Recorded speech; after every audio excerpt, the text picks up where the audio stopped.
Well, there are calls for affirmative action on women in governance to be enshrined in the Constitution. The former Minister of Women Affairs made the comments while meeting elder statesman, Chief Edwin Clark.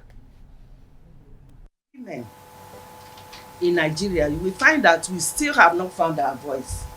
Or even if we have a voice, we have not started using it. And it is important that the voices of Nigerian women should be heard. We should start using our voice we should be vocal in national affairs.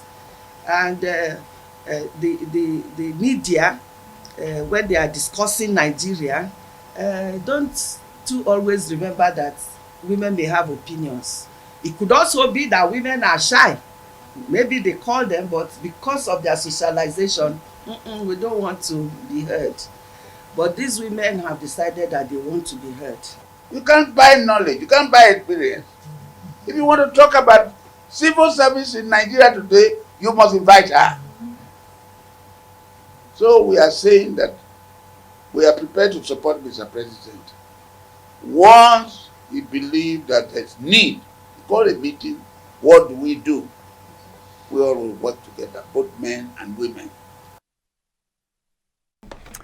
All right, we're joined now by the former Minister for Women Affairs, Josephine Anenih, who you heard from there moments ago, and along with Liam Tonig, who is a lawyer and rights activist. Thank you so much for joining us. And thank you so much, Iyom, for joining us on Newsnight. Let me take you up on that point that you actually raised. And, my question is, why have women not found their voice in Nigeria in spite of the affirmative action and the UN Charter that actually provides for women in active politics? Why? Well, the UN and Beijing and all the other protocols have advocated, said that women should participate actively in governance and all that. And Nigeria has been a signatory to all those charters and protocols, but has never, ever domesticated it. And it's just a lip service. We talk about it, but it's not actualized. It's not practiced. You go to political parties, they will tell you, the women are free to participate. So they can, in fact, we give them free forms. They are free to come and, contest and be whatever they want to be. But that's just, deceit and lip service. Because in actual fact, it is not done. Everything, every structure, everything is done to make sure that the women do not break that barrier. And women have been struggling, and we've been, talking, we've been advocating, we've been fighting, we've been begging, we've been doing everything possible to be able to belong, to be able to add our resources, our quota, our knowledge, our experience, our expertise to the development of this country. But it's just, as if falling on deaf ears. And it's a pity, because who is losing at the end of the day? It is the country that loses in every sphere, in every aspect. Right. Right, we'll get back to you. Let's bring in Liam. Okay. Liam, two people, the governor of Delta State, Okoa, and Huriwa, actually that's an organization now, not a person, but of course the governor is a person. Both of them are standing on the same point. They're saying what we actually need is a new constitution. And the question I'm asking you is, isn't it rather unwieldy to begin to talk about a new constitution, particularly as a review has started? What's your sense? To some extent, I would agree with him. Amendment should be considered holistically. Amendments that are going on is about 5 different alterations within a period of maybe few years. The American Constitution has been there for 200 years, and the amendments have not been so bewildering, contentious, and ongoing. Amendment can be by replacement, because there are key issues that are happening in this country that needs to be addressed holistically. Like the crisis in Benue State, the herdsmen crisis is something definitely the state police and the local authorities should have been able to deal with very resolutely. So to some extent, I agree with Okowa, but when you look at the local issues that are happening in this country, governance should not be an issue of going to Abuja to share money, but governance should be from the ground up. For example, what my friend talks about in terms of appointment is trying to get an answer without addressing the fundamental question. The fundamental question is reorientation and starting from the scratch. In any case, the current constitution was never made by the Nigerian people. It was imposed by the very people that compromised our 1963 federal constitution. So yes, I agree with him, but I should go further than that. Come back to the studio to Iyom. I wonder what your thoughts are about this ongoing national constitution hearings across the country. Some are saying it's a waste of time, but it doesn't seem that we've heard the presence of women or seen the presence of women in this process so far. Why is that? I mean, if we talk about inclusiveness, why are the women not there? We've always been there. This is the 5th attempt at, constitutional amendment. And we're always there. And we've always submitted our positions and our papers. But who is listening? Who is doing anything about it? So what are you asking? What are you asking for specifically? What are the things you're demanding this time around? Well, we are demanding inclusion. We are demanding 35% inclusion in the constitution, because when we go back to, if it's not in the constitution, we are told that it's not constitutional, so the political parties cannot implement it.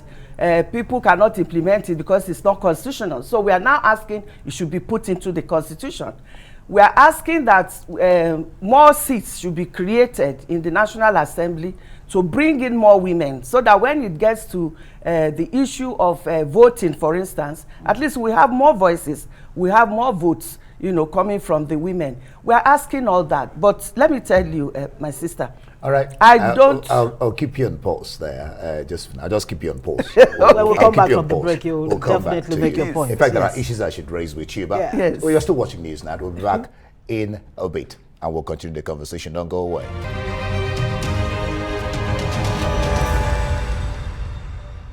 Welcome back. Glad to have you back on News Night. The president of the Nigerian Senate says the media in the country should promote nation building. Ahmed Lawan says journalists have a duty to encourage unity in Nigeria, despite the huge diversity among its people. While the government is forthright and unrelenting in its efforts to contain the security challenges, the crisis is certainly being aggravated by people cynically projecting our ethnic, religious, cultural, and geographical diversities as the primary cause of political instability and social insecurity in Nigeria. But that narrative is false. Our founding fathers were first to acknowledge our diversity.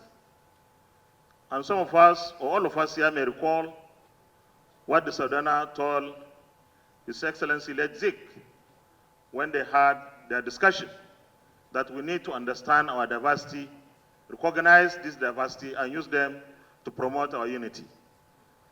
But they were also convinced that by standing in brotherhood, each generation can hand over to the next a banner without stains in the long race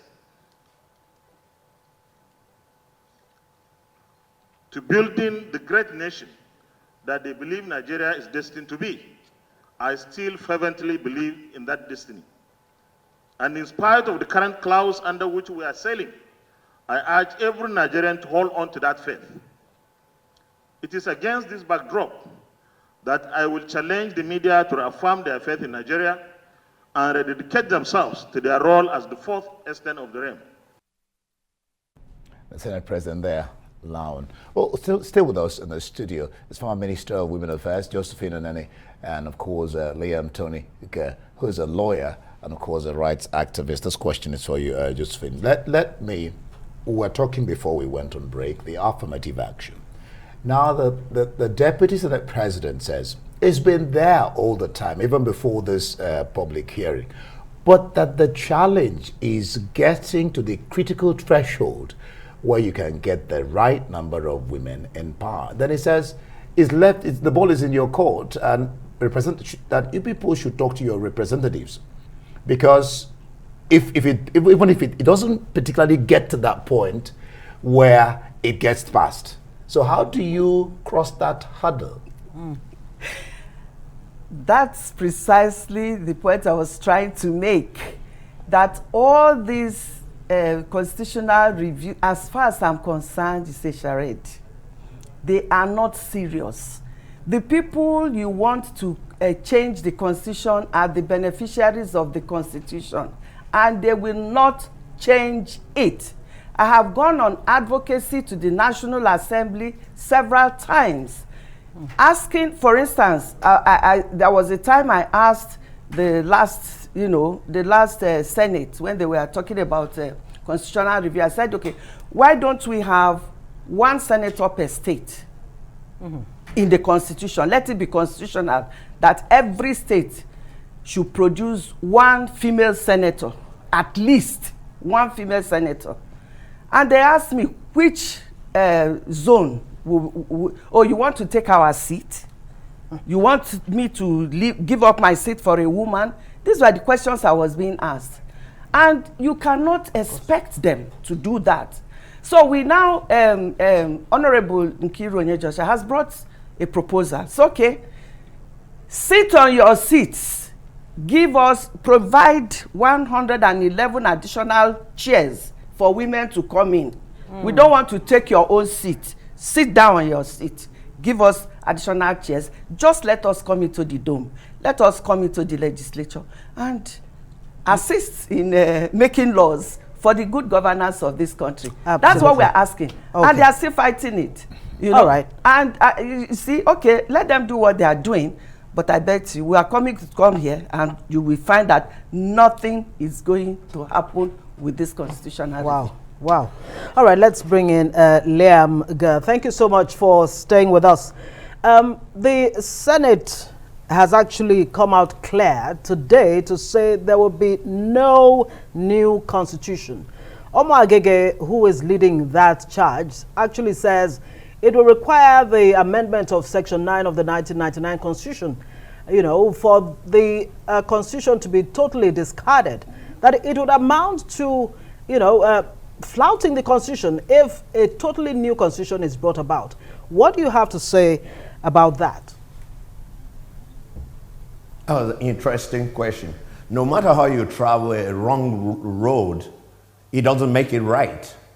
In 2014, President Goodluck Jonathan convened a constitutional conference, and they produced a voluminous report which should have been the basis of reconsideration. Nothing in the Constitution precludes a process whereby an amendment can be wholesale, nothing. And so long as it is not excluded, it can happen instead of continuously doing a cut and paste. Unless and until there is a clear violation of any provision of the Constitution that says you cannot create a new constitution by replacement, and until the judiciary rules on a dispute, nobody can say a constitution is being violated. Basically, that's an argument, and those arguments do not stand the test of time. Other countries have done it. Kenya came and did it, and that is an African country. So long as we are operating a flawed constitution, we can keep on going around the topics and trying to pick and choose and cite sections that have not been subjected to judicial interpretations. That has not been shown to have been done because we have present problems. And like I said, even the Constitutional Review Committee that is going around the country is not even accessible to most Nigerians. All right, Liam. There are about 350 because of time, let me just ask you another Nigeria. question. Yes. The Arewa Consultative Forum says the status quo should be maintained when it comes to clamor for space. The status quo should be maintained. And then you have this challenge, if you like to call it. Section 8 also makes it practically impossible for it to even affect that. I mean, change of states, state creation. What's your thinking on that? No, I'll address it on two platforms. Number one, that is an opinion. They are entitled to their opinions. So long as there is a constitutional review committee, and fundamentally I disagree with the jamboree that is going on, anything is possible. Because it is a recognition of the substantial deficiencies. If you look at the minutiae of amendment, it's cumbersome, it's difficult. But if you agree that we are going to start a process of replacement, then the very fundamental difficulties you are talking about can be addressed. That is the very essence of it. We have a very flawed document, and we are trying to create something on nothing. And that is my point. Unfortunately, on this issue. Iyom, let's even talk about, apart from affirmative action, I know you're very passionate about that. There are other, demands that we're hearing coming from the national zonal hearings. People are asking for state creation. Some are also asking for referendum, for a new constitution to come about, and a few other things. But, beyond affirmative action, what are the other things that you'd like to see? And also, I cannot let you go without talking about the drums of war that seem to be beating in Nigeria. What are your thoughts about that? Well, starting from the question on the constitution, what do I want to see? I want to see a constitution that everybody agrees to. And how are we going to have that? We should have referendum. Some people call it restructuring or whatever. There are so many terms that are being used. But we want a constitution where everybody will sit at the table and agree. The 2014 Jonathan Constitutional Conference almost got to that point, where almost the whole Nigeria agreed on certain things, including creation of states. Okay. Including the creation of more states. It was all agreed on. But again, they said, he cannot do that because the National Assembly did not authorize it. So that's a part. But the most important one now that concerns all of us is the insecurity in this country. And people, making statements, incendiary statements that can burn this country down. Statements that, that without consideration for the feelings of other people.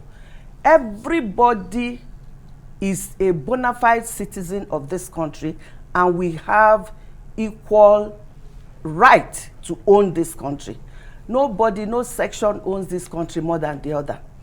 The only thing that will happen, that can make us enjoy our country is for us to understand that we may be different, we may worship different gods, we may believe in different religion, but we still belong to one country. Yeah. And we have been living peaceably before. So what is the problem now? Unity in diversity should be what it is. Pardon? I'm saying unity in diversity. Yes, unity in diversity should be what it is. And that's what we're going to live with. And that's, yes, and we have to, live with it. Yeah. And if there are people who are saying, they want out, this saying that they will be shot, or they will be taught a lesson, or they will be, they will be dealt with. It's not the answer. All right, we'll leave it there. Josephine Anenih, the former Minister, Women Affairs, thank you for your presence here in our studios. And of course, Liam Tony, human rights activist. Thank you both of you for being on the program.